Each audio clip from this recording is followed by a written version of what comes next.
तो अब हम लोग स्टार्ट करने जा रहे हैं फैक्टर थ्योरम। देखो फैक्टर थ्योरम को अगर समझना है तो समझ लो कि फैक्टर थ्योरम से जो पहले हम लोग पढ़े हैं रिमाइंडर थ्योरम, वो आपको समझ में आना चाहिए। ठीक है, यानी कि रिमाइंडर थ्योरम अगर आपको समझ में आता है तो फैक्टर थ्योरम कुछ नहीं है।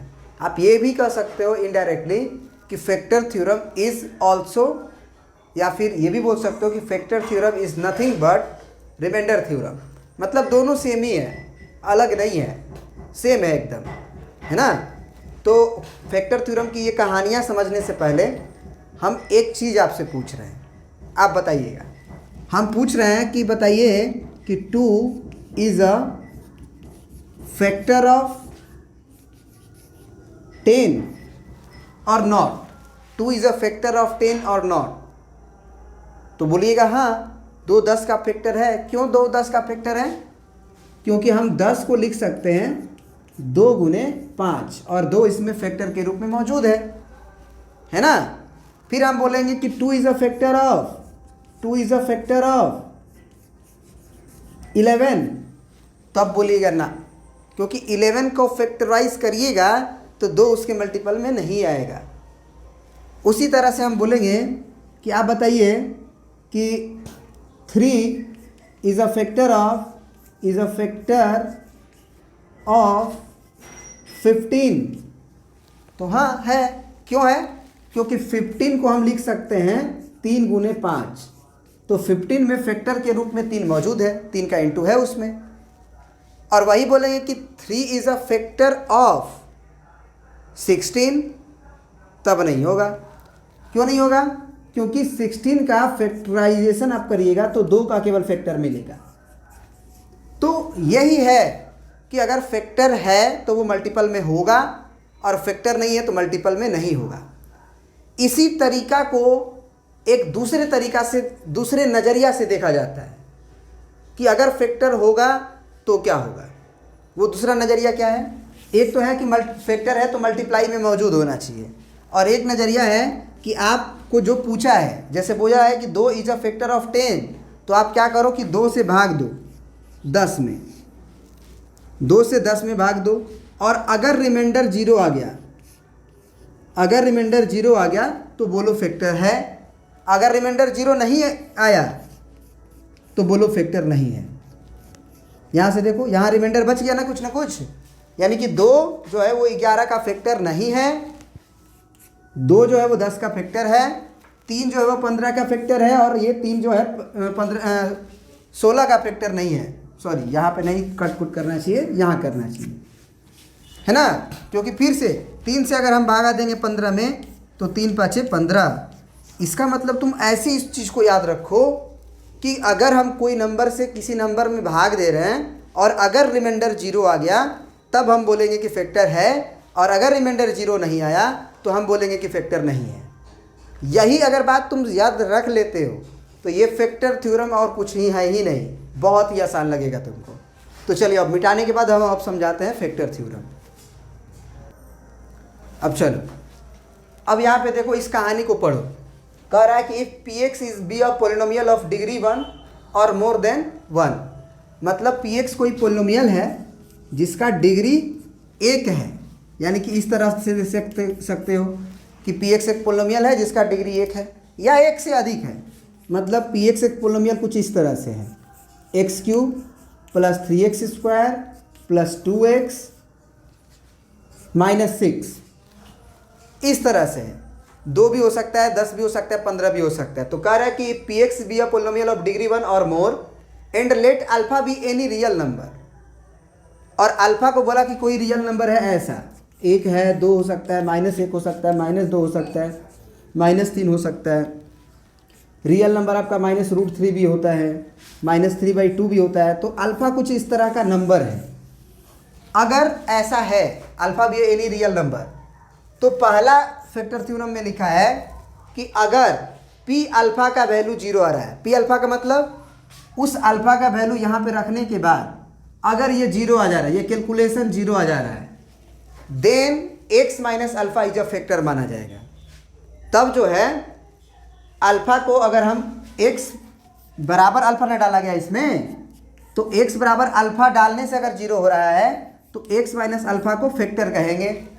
फिर बोला दूसरा चीज़ कि अगर x माइनस अल्फ़ा इस px का फैक्टर है, मतलब ये हुआ कि x माइनस अल्फ़ा से हम भाग दिए और px में भाग दिए, तो अगर ये बोला है कि x minus alpha is a factor of px then p alpha बराबर 0, तब p अल्फ़ा 0 होना चाहिए।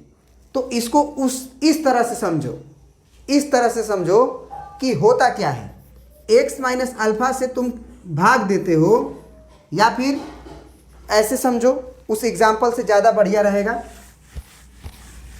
उस एग्जाम्पल से बढ़िया रहेगा कि जैसे यहाँ पे हम बोलें कि इसमें हम x बराबर 1 पुट करते हैं px में, तो x बराबर 1 px में पुट करने से क्या आएगा, तो ज़रा तुम सोचो कि x माइनस 1 से जब तुम px को भाग दोगे, px को भाग दोगे मतलब x क्यूब को अब प्लस 3x स्क्वायर को प्लस 2x को माइनस 6 को भाग दोगे, तो भाग देने के बाद रिमाइंडर क्या आएगा, तो हम रिमाइंडर थ्योरम से बिना भाग दिए हुए रिमाइंडर निकाल लेते हैं, है ना।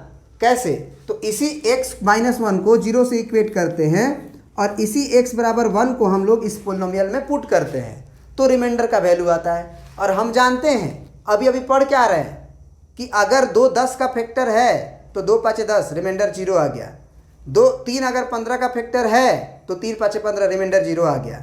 मतलब कि x माइनस 1 इसका फैक्टर है तो x माइनस 1 से भाग देने पर रिमाइंडर 0 आना चाहिए। इसका मतलब ये हुआ कि जब x बराबर 1 पुट करेंगे तो आएगा रिमाइंडर, और रिमाइंडर अगर 0 आ गया तो हमको बस रिमाइंडर पता करना होता है कि रिमाइंडर 0 आना चाहिए। तो रिमाइंडर 0 आ गया तब फिर x माइनस 1 को फैक्टर बोलेंगे। तो ये रिमाइंडर थ्योरम ही तो है। तो ज़रा देखते हैं x बराबर 1 पुट करके इसमें, तो x बराबर 1 जब इसमें हम पुट करेंगे तो ये p ऑफ 1 आएगा। यही चीज़ बोला है, p ऑफ 1, यही बोला है p ऑफ 1। x बराबर जो है ना, ये यही लिखा गया है कि x बराबर अल्फ़ा, तो यही x बराबर 1 इसमें पुट किया जा रहा है और देखा जा रहा है कि क्या आ रहा है।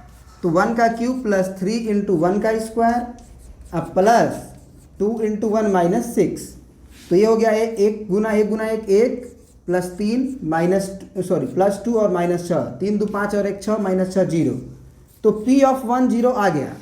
इसका मतलब p ऑफ 1 का मतलब है कि ये रिमाइंडर का वैल्यू है। x बराबर 1 डालने के बाद ये रिमाइंडर आता है, तो रिमाइंडर 0 आ गया। तो x बराबर 1 को फैक्टर थोड़ी कहते हैं, 1 को इधर खींचते हैं पहले, तो x minus 1 is a factor, is a factor. तो ये रिमाइंडर थ्योरम ही है। तो आपको दो चीज़ इसमें बताया गया है कि अगर x का वैल्यू कोई नंबर पोलिनोमियल में पुट करने के बाद 0 आ जाए तो इस अल्फ़ा को x के तरफ खींचोगे तो x माइनस अल्फ़ा होगा और वो फैक्टर होगा। या उल्टा भी याद रखो कि x माइनस अल्फ़ा अगर फैक्टर है तो फिर x माइनस अल्फ़ा को 0 से इक्वेट करो और x का वैल्यू जो अल्फ़ा आएगा वो पुट करो आप पोलिनोमियल में और वो 0 आ जाना चाहिए। मतलब फैक्टर होगा तो p अल्फ़ा 0 होगा और p अल्फ़ा 0 होगा तो x माइनस अल्फ़ा फैक्टर होगा। यही है फैक्टर थ्योरम। एक आध क्वेश्चन करते हैं और ज़्यादा क्लियर होगा। चलिए ये क्वेश्चन देखते हैं एक ठो, तुम्हारा एक्सरसाइज 2D का। Correct using factor theorem so that gx is a factor of px, है ना। हमको प्रूफ करना है कि gx जो है is a factor of px। तो इसका मतलब ये ही हुआ ना कि gx से जब हम भाग देंगे px में तो रिमाइंडर 0 आना चाहिए। अगर रिमाइंडर 0 आ गया तो gx को फैक्टर बोलेंगे।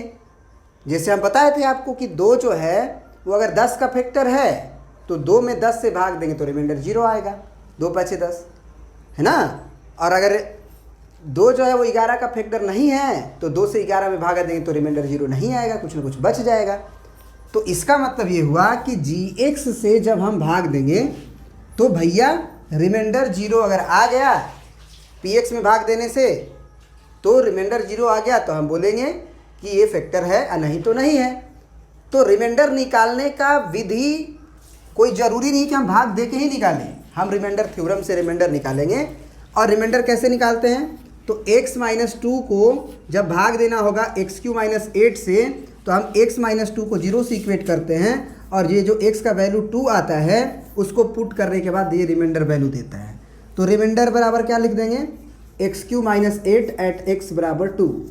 तो रिमाइंडर आ जाएगा तुम्हारा 2 का क्यूब और -8। तो 2 का क्यूब मतलब 2 दूना 4 दूना 8, 2 तिया 6 मत लिख देना। तो 8 - 8 बराबर 0। तो रिमाइंडर 0 आ गया। तो रिमाइंडर 0 आ गया, इसी से हम बोल देंगे कि this imply x - 2 is a factor.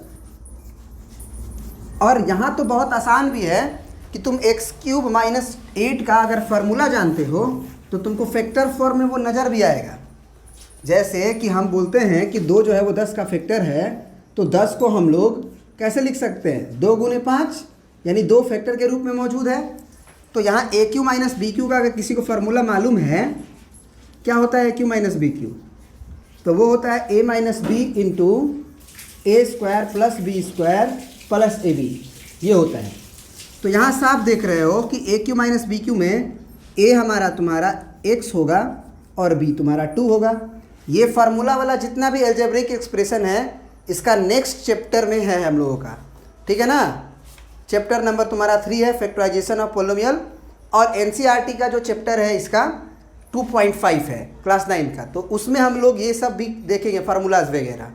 तो AQ - BQ का फार्मूला A - B ये हुआ, और फिर A², फिर प्लस B² मतलब 2 का स्क्वायर, और प्लस AB का मतलब A और B यही है, तो 2x।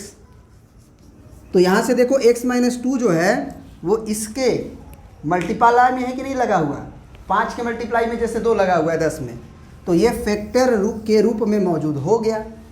तो यहाँ से भी बोल सकते हैं, ठीक है ना। चलो एक और क्वेश्चन करते हैं। चलो एक और क्वेश्चन देखते हैं हम लोग फैक्टर थ्योरम पे।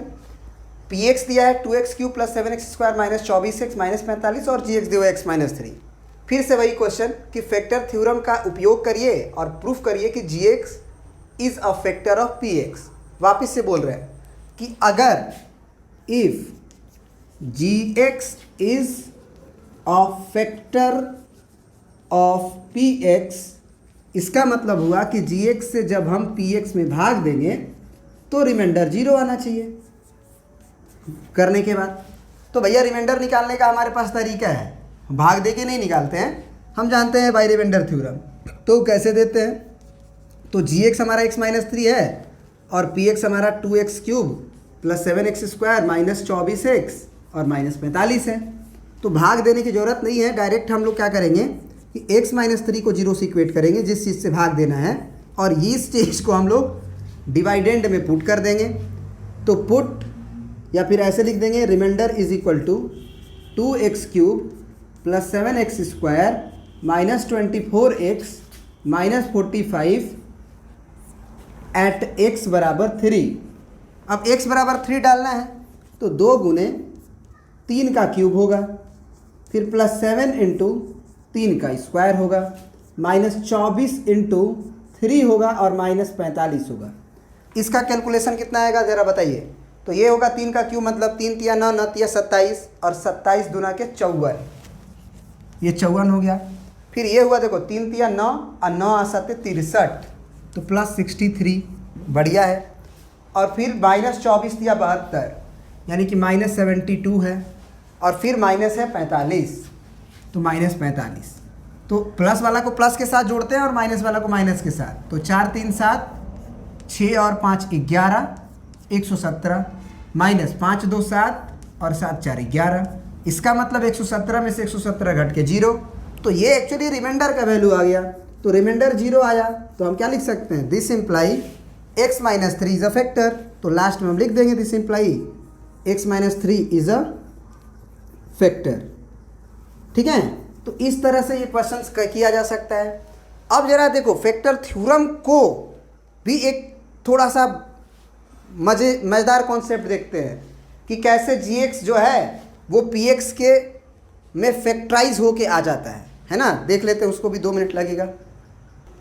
देखो क्या है फैक्टर थ्योरम, तो ऐसे ही बोलते थे ना कि x - alpha is a factor of px, then p of इस को जीरो करते हैं। क्यों? क्योंकि अगर x माइनस अल्फा जब फैक्टर होगा तो यहाँ से जो हम x का वैल्यू निकालते हैं उससे हमारा रिमाइंडर का वैल्यू आता है। हम ये बात मालूम है हमको। तो इस x का वैल्यू जब हम पोलिनोमियल में डालते हैं मतलब तो वो जीरो आना चाहिए। यही है फैक्टर थ्योरम, है ना, कि x माइनस अल्फा अगर फैक्टर होगा तो ये x माइनस अल्फा को जीरो से इक्वेट करो और x का वैल्यू अल्फा आएगा वो डालो, वो पोलिनोमियल के डालने के बाद जीरो आना चाहिए, तब हम बोलेंगे कि फैक्टर होगा, नहीं तो नहीं होगा। इसको ऐसे देखो कि भैया आपको क्या करना होगा, x माइनस अल्फा से भाग देना होगा p ऑफ x में। तो भाग देने के बाद अगर रिमाइंडर जीरो आ जाएगा तो हम बोलेंगे कि x minus alpha P x का फैक्टर है, क्योंकि हम जानते हैं कि 2 से 10 में भाग देते हैं और रिमाइंडर जीरो आता था, तभी हम लोग क्या कहते थे कि फैक्टर है। तो उसी बेसिस पे हम बोलेंगे कि अगर रिमाइंडर जीरो आ गया तो हम लोग बोलेंगे कि वो फैक्टर है। अब मान लो कि रिमाइंडर जीरो तो आना ही चाहिए। अगर बोला है कि अगर ये फैक्टर है तो पी अल्फा जीरो आना चाहिए, तो रिमाइंडर जीरो आ गया। तो रिमाइंडर अगर जीरो आ गया तो यहाँ पी एक्स से जब डिवाइड करोगे तो यहाँ पे एक कुछ ना कुछ क्वाशिएंट आएगा, क्योंकि भाग देंगे तो एक्चुअली ये पोलिनोमियल का डिग्री 1 से ज़्यादा है। पोलिनोमियल ऑफ एक्स क्या था, याद है ना, 2x³ हो सकता है, एक और एक से ज़्यादा डिग्रियाँ हो सकती हैं, प्लस 3x माइनस 7, है ना, इस तरह से हो सकता है। तो जब हम भाग देंगे तो यहाँ कुछ ना कुछ आएगा। अब भैया अगर हमको यही बोला है कि अगर ये रिमाइंडर का वैल्यू, यानी कि रिमाइंडर होता है p ऑफ अल्फ़ा, आपको मालूम होगा कि x का वैल्यू निकाल के उसमें वैल्यू में डाला जाता है ना, यहाँ से x माइनस अल्फ़ा निकाला जाता है और वही अल्फ़ा को डाला जाता है तो रिमाइंडर आता है। तो अब ज़रा सोचो, बाय डिवीज़न एलोगरिथम हम क्या बोल सकते हैं, बाय डिवीज़न एलोगरिथम। तो डिवीज़न एलोगरिथम क्या बोलता है कि आप डिवाइज़र और क्वाशिएंट का मल्टीप्लाई करिए और रिमाइंडर को जोड़िए तो क्या आना चाहिए, डिवाइडेंड आना चाहिए। अगर ऐसा आ जाएगा तो ये डिवीज़न एलोगरिथम का पालन हो रहा है, मतलब आपने डिवाइड सही किया है। तो भैया अगर आप पी एक्स को लिखोगे तो वो आएगा x माइनस अल्फ़ा, यानी कि डिवाइज़र इंटू क्वाशिएंट और प्लस रिमाइंडर, और रिमाइंडर का वैल्यू है p ऑफ अल्फ़ा, क्योंकि रिमाइंडर थ्योरम से हम जानते हैं। अब जरा सोचो कि रिमाइंडर जीरो आएगा तो क्या होगा, ये तो कहानी ख़त्म। तो जरा सोचो कि x minus alpha into Q of x, तुम्हें नहीं दिख गया फैक्टर के रूप में, है ना, ये इंटू में दिखा कि नहीं, 2 नंबर के। यही बोले थे कि अगर 2 जो है वो 10 का फैक्टर है तो 10 को हम लोग 2 गुने 5 लिख सकते हैं। तो आपको साफ रूप से दिखाई देगा कि 2 एक फैक्टर है, किसका, तो 10 का। उसी तरह से x माइनस अल्फ़ा एक फैक्टर है पी एक्स का, है ना, क्यू एक्स भी एक फैक्टर है पी एक्स का, 5 भी एक फैक्टर है 10 का। तो यही तो चीज़ समझना था आपको, ठीक ना। ये बात आपको समझ में आना चाहिए कि रिमाइंडर का वैल्यू जीरो आएगा तो x माइनस अल्फ़ा उसके प्रोडक्ट के रूप में दिखेगा, और कभी भी आप भाग दीजिएगा तो ऐसा होगा।